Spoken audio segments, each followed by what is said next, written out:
सुप्रभात। मैं जगेंद्र राणा। दशावतार, दशावतार यह है आज की हमारी आध्यात्मिक चर्चा का विषय। संस्कृत शब्द अवतार का अर्थ है ईश्वर का अवतरण। इस परिभाषा के अनुसार ईश्वर एक स्वर्ग में रहने वाली सत्ता है जो समय समय पर बुराई के नाश के लिए अवतरित होती रहती है। इन अवतारों में विष्णु के 10 अवतार प्रमुख हैं जो उन्होंने समय समय पर मानव जाति को बचाने के लिए धारण किए।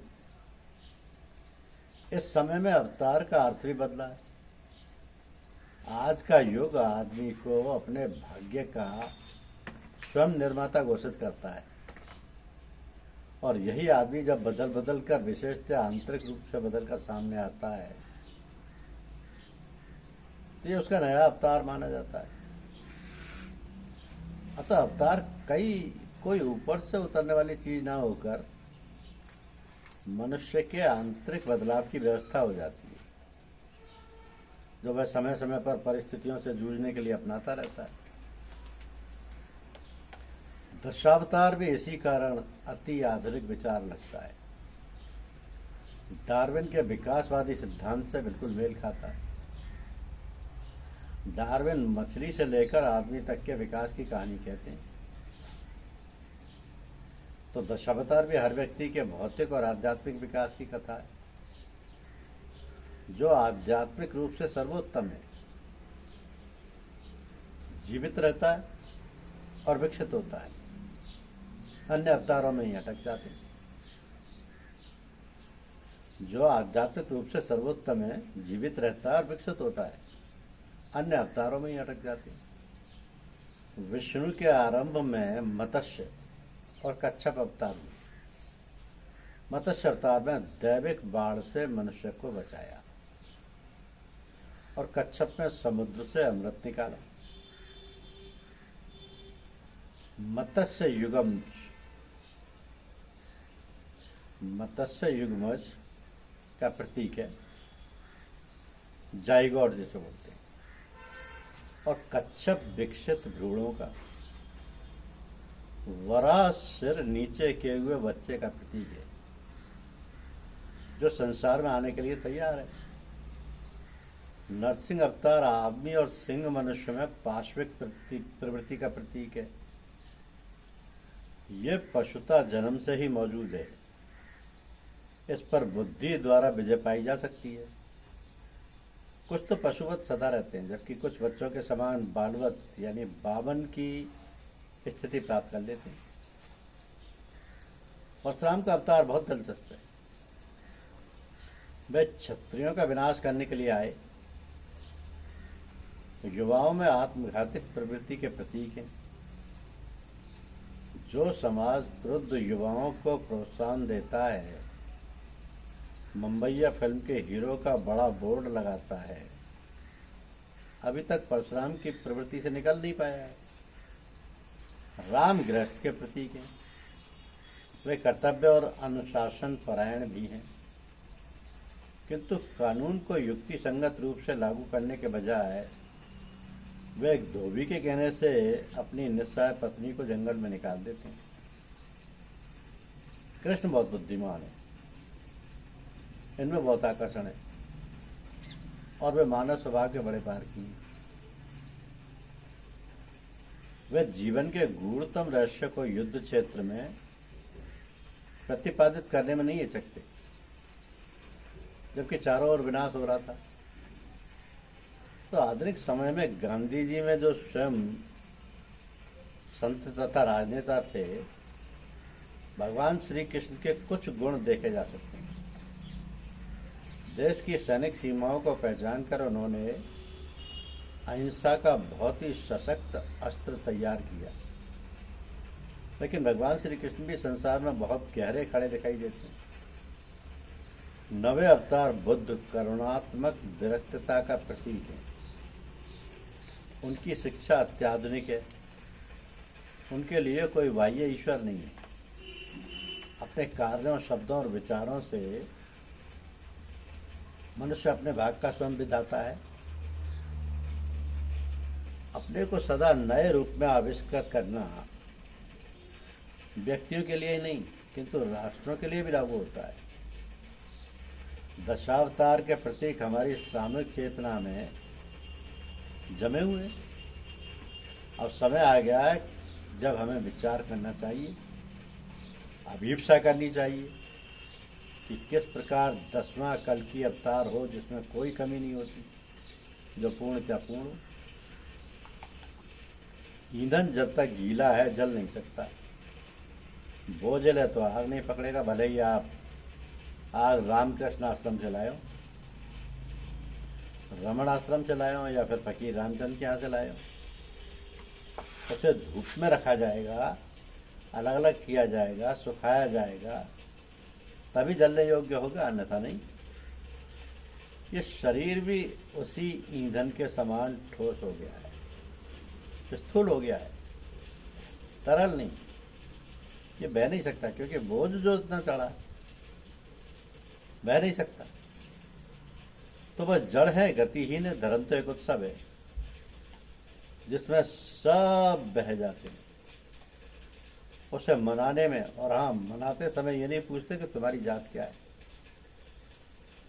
तुम्हारे पिताजी कौन है। बस मनाते हैं, धर्म का उत्सव मनाते हैं। किंतु वही जो हल्के होते हैं, जो डूबना जानते हैं, जो बह जाना जानते हैं, इस शरीर का बोझ हल्का कैसे। इसके लिए अदम्य पुरुषार्थ की आवश्यकता है या फिर सद्गुरु की शरण में जाने की। तो वे अपनी कृपाधार से मायाजाल के झाड़ झंकार काट कर फेंक देंगे और अपने ताप से तपाकर खरा सोना कर देंगे। वे इस जड़त्व को समाप्त करने के लिए इल्लत जिल्लत किल्लत के हथौड़ों का भी प्रयोग कर सकते हैं, किंतु तोड़ अवश्य डालेंगे। इस अंडे के खोल के टूटे बिना मुक्ति नहीं है। वैसे वो स्पर्श मात्र से ये रूपांतर कर सकते हैं। तभी तो स्वामी विवेकानंद ने कहा कि मेरे गुरुदेव के स्पर्श मात्र से हजारों विवेकानंद पैदा हो सकते हैं। मक्खी से परवाना वही कर सकते हैं। परवाना कितना हल्का होता है, उसका कोई वजूद नहीं। आग के दरिया में बिना किसी रोक टोक के बह जाता है। लेकिन मक्खी काफी बोझिल है, पांव भी गड़ा देती है और जिद्दी भी इतनी कि बार बार उड़कर वहीं बैठ जाती है। परवाना इन सब बातों से दूर केवल क्षमा पर नजर रखता है और उसी में फना हो जाता है।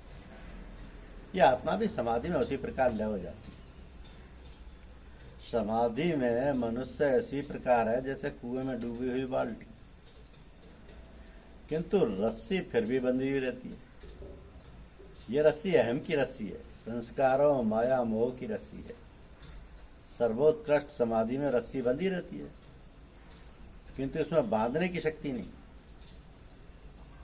इसमें बांधने की शक्ति नहीं रहती, बस देखने की रस्सी है। बल भी उतने ही हैं, वैसी ही बटी हुई, किंतु किसी को बांधती नहीं, यहाँ तक कि बाल्टी को भी नहीं। बस इस लेश मात्र का जुड़ाव है और कुछ नहीं। सद्गुरु कृपा करे तो यह स्थिति तुरंत ही सुलभ हो जाती है। गुरुदेव की कृपा एक सुगंध के समान है। यह आपके जीवन को ओतप्रोत करना चाहती है, उसमें आपको डुबो देना चाहती है, किंतु इसके स्थायी होने के लिए जो अन्य गंध है उन्हें हटाना पड़ेगा।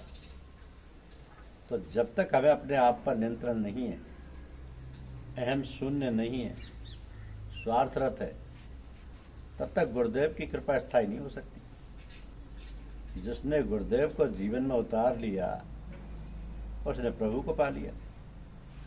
जब यात्रा कर रहे होते हैं तो सामान भी साथ रहता है, ध्यान भी उसी ओर रहता है, अन्य कार्यकलाप भी उसी सामान को ध्यान में रखकर ही किए जाते हैं। जीवन यात्रा में ये सामान हमारा संस्कार है। जब तक ये सामान है तब तक यात्रा है। जिसके पास सामान हल्का होता है वो यात्रा जल्दी कर लेता है, उसे गाड़ी में चढ़ने में दिक्कत नहीं होती। सामान अधिक है तो यात्रा होगी, या तो यात्रा होगी ही नहीं, या बहुत दुष्कर होगी। ये सामान गुरुदेव हल्का कर सकते हैं, खुद भी कुछ अनावश्यक चीजों को उतार कर फेंक सकता है, किंतु जब तक सामान्य प्रारब्ध का संस्कार है, यात्रा चलती रहती है अनवरत। ये धरती धर्म पर टिकी है।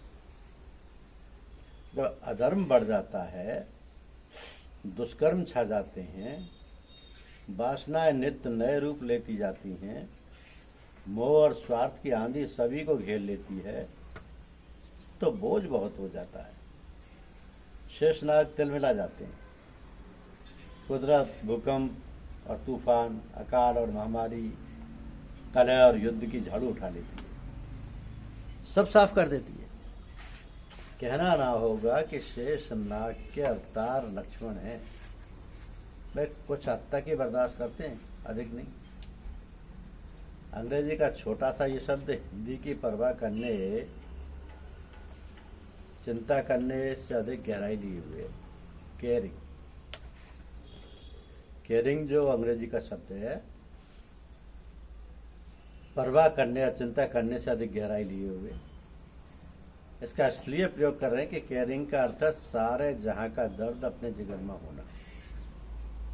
इस तरह के व्यक्ति को सारी दुनिया की चिंता रहती है, वो सबका मित्र होता है, सबका शुभचिंतक, सबका पोषक, संरक्षक। यदि एक केयरिंग पैदा हो जाए तो अगला कदम प्रेम पैदा होने का है। ये अपने व्यक्तित्व में नहीं होता है, इसके पैदा हो जाना इसके जीवन की सबसे बड़ी मिरेकल है, उपलब्धि है। इसके होने से सारे संस्कार, सारी मानव प्रकृति आमूल चूल रूप से बदल जाती है। केयरिंग इसकी पहली श्रेणी है, पहला कदम। तो केयरिंग के कुछ उदाहरण देने से इसका अर्थ और इसकी व्यापकता ठीक से समझ में आ जाएगी। पूज्यपाद फजल अहमद खान साहब मांस खाने से बहुत दूर थे ही, गाय का दूध भी नहीं पीते थे। बीमारी में गाय का दूध पीना पड़ता तो गाय वाले को बुला लेते, सारे दूध के पैसे देते, अपना हिस्सा लेकर शेष दूध बछड़े को पिलवा देते। गाय का दूध क्यों कर पिए? बछड़े का हक जो मारा जाता है, यह है केयरिंग।